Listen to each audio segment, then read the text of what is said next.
Hi, everybody.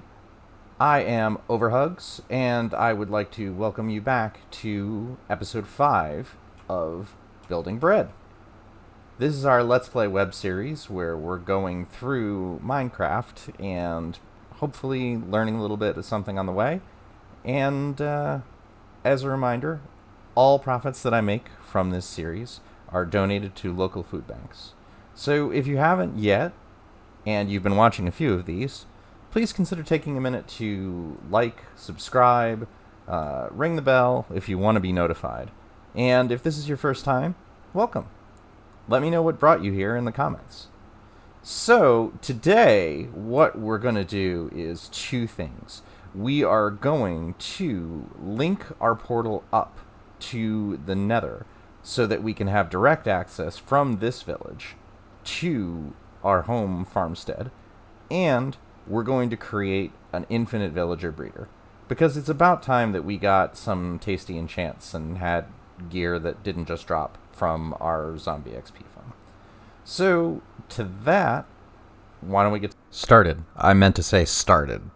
We're going to try and build another portal to make it much easier to go to and fro from our house to this village, because we'll be doing it a lot. Normally, the easiest way to do that is to go and dig up a bunch of obsidian. But I saw a speedrunning tactic the other day where speedrunners don't do that. They basically find a pool of lava and they'll build up a portal from that, from converting the sources of lava into obsidian in the form of the portal, which is just like one of the most brilliant things ever. Never would have even considered that. So what we're going to do right now is we're going to build up the frame of the portal itself and see if we can do that. And I have not done this before, so this may go terribly, terribly wrong. But let's put one there and one here, and then take our water and pour that across. Bang, 2 obsidian. We need another one here. Oh, that was not what I wanted. That was not what I wanted at all. But so be it. There's nothing we can do about it now.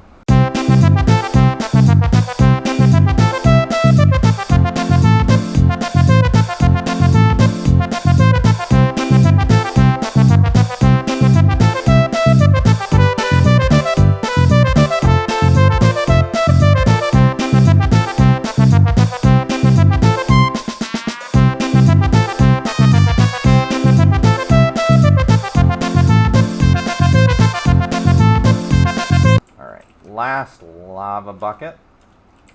You go there. And now, if we take away the lava source, or the water source, we have ourselves a portal. So we take our flint and steel, bang, and now we can connect to the Nether. And the reason that we want to do this is because for every block that you travel in the Nether, you travel 8 blocks in the overworld. So we want to go due north, and that will hopefully find us in about 100 blocks. We will be able to find our home sweet home. Let's put down a crafting table. Let's build ourselves a chest. And once again, take all the stuff that is valuable items and put it in here. So let's see where this puts us.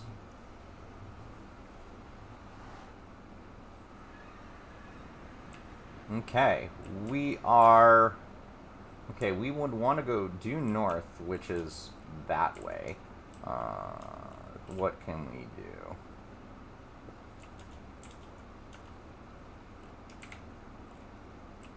Oh, we jumped. The portals were too close. We came through the same portal. So this is really good from a getting back to our house, but really bad in that all our gear is in the village. So portals that are too close to each other will automatically link up with existing portals. And that's exactly what happened. So you saw, just by jumping through 2 portals, we covered 700 blocks in a matter of seconds. But all our gear is gone. So what we're going to do is we're going to go to bed, and then we're going to walk back through, and we will talk about how we fix this when we're back at the village. That was a little unfortunate, but we learned a lesson here, and what we're going to have to do is we're going to have to mine enough obsidian to make a portal on the other side. Since we're going to do that anyway, I'm going to break this portal down and move it so that it's a slightly more convenient location into the village, since that is a couple 100 meters away anyway, and we know we're going to have to set up the portals. So, yeah, let's go ahead and do that. If you didn't have my handy mapping program because you don't want to run mods and you want a more pure vanilla experience, you could find the coordinates just by hitting F3. And a reminder, the ones we care about are the X and the Z. Y just tells us elevation. So this portal is at, before we step through, it is at 258 by 336. 258 divided by 8 is 32, and 336 divided by 8 is 42. So we know that we're going to step through the portal here, and we're going to be in our other portal, so let's make sure we have enough obsidian, and we have our flint and steel, and step through. And now we're through the Nether. So what we want to do is we want to find that point of where we were, and create another portal that matches up with those coordinates that we just discovered. So let's go through here very carefully, and find... we want 32 by 42. So we're going to be going a little ways, which is fine because right now we're not traveling anywhere that we have to worry about. I'm trying to find where my bow is. Did I lose it? No, bow. Okay. Because we have a ghast, and the ghast is going to start shooting any moment now. So, alright. Maybe we can sneak up on it.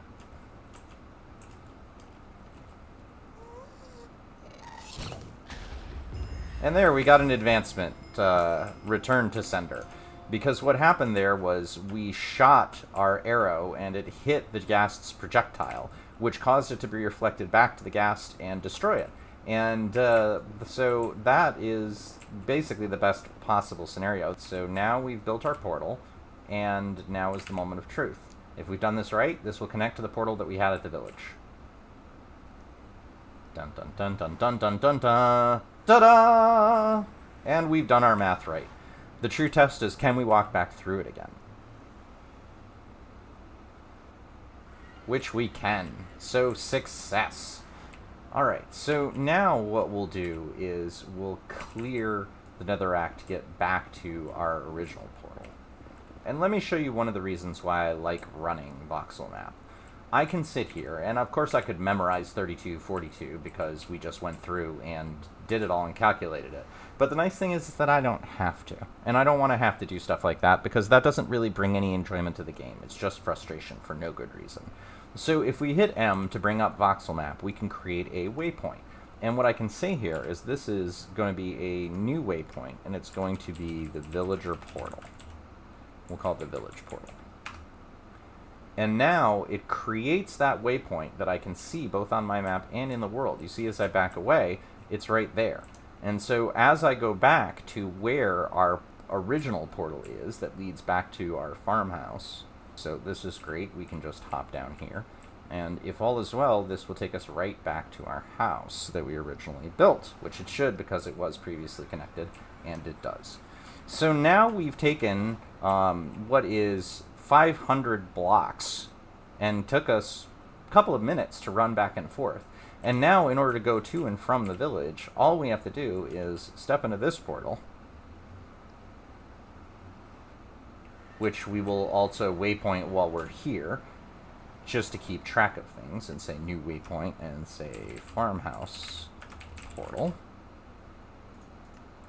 And from that, let's jump into the building of the infinite villager breeder in a time lapse.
So now that we've built this infinite villager breeder, let's go over quickly how it works.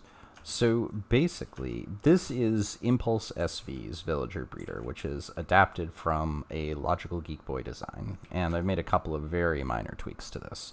But largely, the way that it works is there are 2 villagers that are in here, and they have 4 beds that they have access to, and they're trapped inside those trapdoors, and they're standing on a fence post. The fence post is the only place that they can get out of the beds and stand on, so that's why they will always appear there, even though they'll get out and lie on the beds at night. There's a 3rd villager in here that is a farmer, and done so because we have a composter there underneath that glowstone lamp in the middle. And what this farmer will do is he will go around and he will harvest and replant the potatoes. So we have an infinite source of food that this farmer is taking care of. And you saw how he was coming over here and talking to these guys. He wants to feed them because what happens is they have an empty food inventory. And what he will do as he goes through and collects potatoes is come over here, and you can hear him collecting them now and replanting them. But so the farmer there is going to go through and infinitely pick and replant the potatoes based on whatever he picks. And as they go through and do that, they'll wander over and they'll try and throw food at the other villagers here. If I could make that jump, which I can't. And he'll try and throw food at the other villagers here whenever he can. If you note, they keep coming over here and looking and then walking away, and that's because I've dropped the trap door here. I want to block the view because we have enough villagers in the back.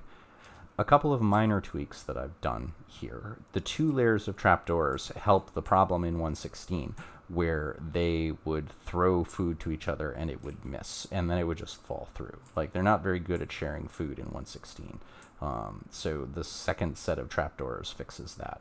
As well as there's a hopper that's down here in the water passage. I like to have my folks carried away so that they're not here and there's no possibility that they'll claim any beds. So basically we have a series of water that carries them down a tunnel that goes down this way into a room underground here that we'll see more of later.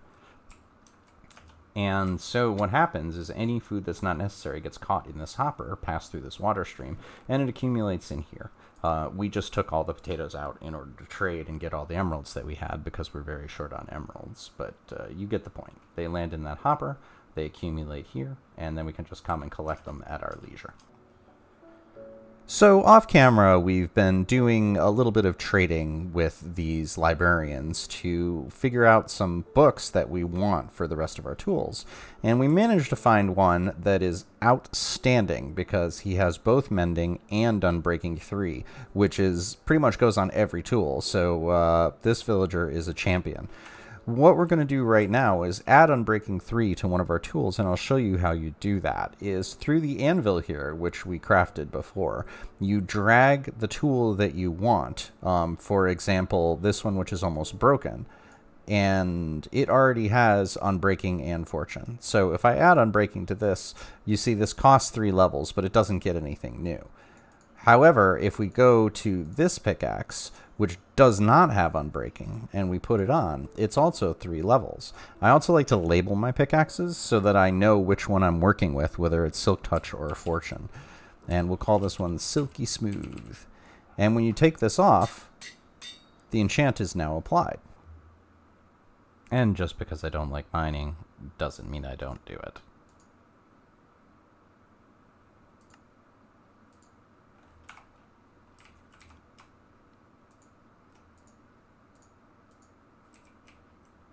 We're getting there, slowly but surely.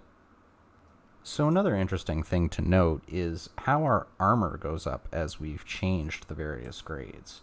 The amount of armor you have can be seen down here, and as it approaches this full, that means the most armor that you have, and therefore a damage reduction. So you can see right now it's pretty close to full, but if I switch back to iron leggings, it drops some. If I switch back to gold, it drops some. If I take this off, it drops a lot. So the difference in armor does matter, as that mitigates the damage that you take, but also enchants that you put on matters a lot more. And a lot of the enchants that you can put on are things that are either general, which is just basic protection from everything, or you can have specific enchants, such as fire, projectile, or blast protection. And those will protect you from things like lava, bows and arrows, or creepers, respectively. I'll tell you one thing. I've been tempted more than once to go all blast protection because I hate death from above. You'll see both of them. Both of our pickaxes have mending. And the cool thing about mending is that it works based on both what weapon you have in your hand and what weapon you have in your offhand, as well as any armor that also has the mending enchant. And as you see, we're pillaring up very high. If we were to fall off right now, we would be very, very dead. So let's not do that, because I enjoy having levels in order to spend enchants on. So now we're going to go and we're going to make sure that we're using our pickaxe that has fortune, which it does. And our pickaxe that is silk touch and also has mending is in our offhand. So we have 2 mending picks. So now as we mine down, you'll see that we're not actually gaining any experience, because all the experience is going to repair our tools. And this will save you from having to keep recrafting tools over and over and over again, because that's what mending does. Like, looking at the durability that we have, it's at 384, and this is at 536, and let's go down a couple. Meanwhile, we're accumulating a lot of coal because of the fortune ability of our pickaxe that we're actively using. And now when we go back, we're now at 393 and 560. So it's not a lot, but every bit of experience here that goes, and this is why we want to build more and more powerful XP farms as we progress, because this will continue to repair the durability of our tools and stop us from having to continuously find new ones. This, again, is the power of villagers and the power of enchants, and why we did it so early in this game. So now you look, and we've got 4 stacks of coal, as well as picking up a couple hundred points in the durability of both of our picks for doing nothing other than pillaring up and mining down. Jumping over into our infinite villager breeder, you're rapidly seeing why it's infinite. We have not had to do anything other than construct the villager breeder in the first point, and now we have all of these villagers. I've actually turned it off, because otherwise we're going to continue to get villagers coming through here, and we have more than enough for what we need on this project, especially, again, since this is not our permanent home. A couple of new workstations that you haven't seen before is this one, which is the smithing table, and it's used to upgrade gear from diamond to netherite. We have not gotten enough netherite to do this, and we probably won't for a while. That's fairly late in the game, as well as the blast furnace. And the blast furnace and the smithing table give us the armor and the weaponsmith. One data pack I have that's super handy here is so it shows workstations that belong to villagers, because a villager will bind to a specific workstation. So I can here type trigger VWH find station, and whichever one that I point at is going to be the one that it's going to find. So you'll see we had a mistrigger there, but if I go and, ooh, should not have hit him, that was a bad mistake. So now that I've hit him, his trades are going to get more expensive. You see they've gone from 7 to 12, because hitting a villager is bad, and you don't want to do it. Eventually this will reset, so mistakes happen, and that's fine. But yeah, don't do that. So now you can see we found this one, and it's showing with hearts over the workstation that it belongs to. So this data pack, again from vanillatweaks.net, makes it very handy if you need to know which workstation to find in order to change or break in order to alter the villager's profession, especially if you don't get trades that you want the first time. So this is one of the reasons that we were going through and gathering up all the coal, is that now we have a weaponsmith who will give us for 3 emeralds an iron axe. And we have a lot of coal, so let's trade this and see what we get for the next level. As this guy goes from stone to iron, we get a iron trade, which isn't great right now, and a bell, which is not bad. But let's see how far we can go with the coal that we picked up. Unfortunately, not that much. But the nice thing is that for 3 emeralds now, we can get an iron axe, and we can have a new one. So this, again, saves us from having to go and mine, if that's not your favorite thing. If you do like it, more power to you. Do it that way. I, for one, am not a tremendous fan of mining, so I look to avoid doing it whenever I can. So, thank you, as always, for watching Building Bread. I greatly appreciate that you've chosen to spend your time with me. And please, if you've had fun, if you've learned something, or if this has otherwise been a valuable experience for you, take a minute to like, subscribe, and please tell a friend. Because as a reminder, I donate all the profits that I make out of this to local food banks. Because in this time, everybody could use a little help, and we don't want anyone to go hungry. So with this lovely sunset coming on over my shoulder here, I hope you all have a good day. I've been OverHugs, and goodbye.